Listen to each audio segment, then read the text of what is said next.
Welcome to Solin Speaks. I'm Dan Solin, and as always, we're diving into the real-world challenges and opportunities financial advisors face. Today's topic, unlocking the secret sauce of successful events. I use AI technology to create these podcasts for those who prefer learning by listening. I know your time is valuable, so I keep these podcasts under 10 minutes. Dan, let's start with the big reveal.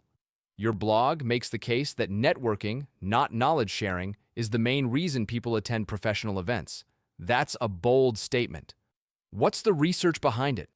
David, it turns out that while we all like to think we're attending events to soak up wisdom from expert speakers, multiple studies paint a very different picture.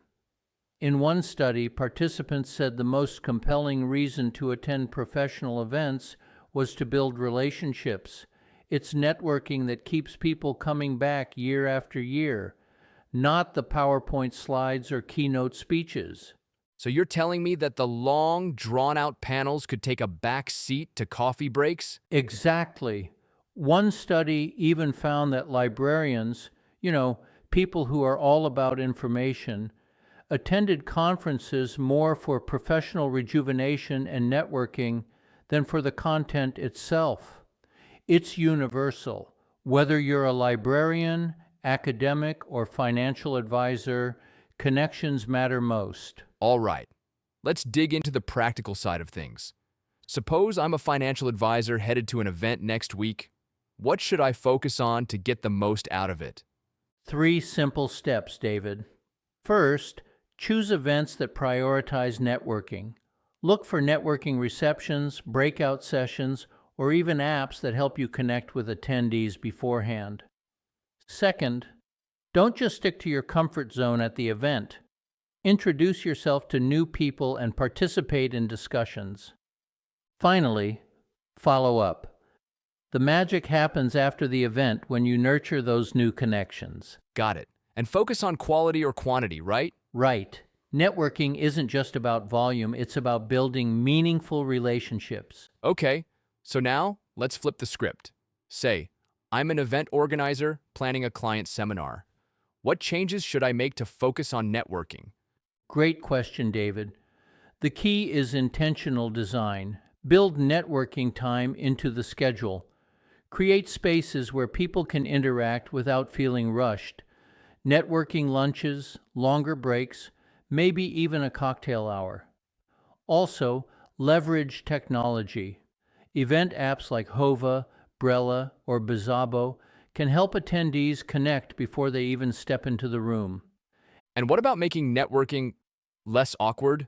Icebreakers are your friend. You can organize structured activities like speed networking or assigning networking hosts to facilitate introductions. When attendees feel guided, they're more likely to participate.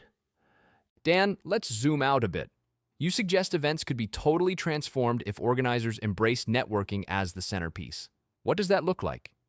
Imagine this. Instead of cramming in back-to-back sessions, you design an event where learning happens through interaction. Workshops encourage collaboration. Speakers focus on Q&A and discussions. And there's an emphasis on creating moments where attendees can connect naturally. It's a win-win because participants leave feeling both inspired and well-connected. And the bonus for financial advisors? You got real ROI. Networking leads to referrals, partnerships, and long-term growth opportunities, way more valuable than scribbled notes from a seminar. Dan, before we wrap up, I've got to ask. If networking is the main event, does that mean we can finally ditch the dreaded conference badge lanyards? I wish. But hey, if your badge sparks a conversation, maybe it's not so bad after all. Just don't rely on it to do the heavy lifting. Put yourself out there. Dan, this has been eye-opening. Whether you're attending or organizing, it's clear that successful events are less about lectures and more about connections. Thanks for sharing your insights. Always a pleasure, David. And to all the listeners, the next time you're at an event, remember, the most valuable thing you'll take home isn't a swag bag, it's a new relationship. Thanks for tuning in to Solin Speaks. Don't forget to subscribe and share this episode with a fellow financial advisor. Until next time, happy networking.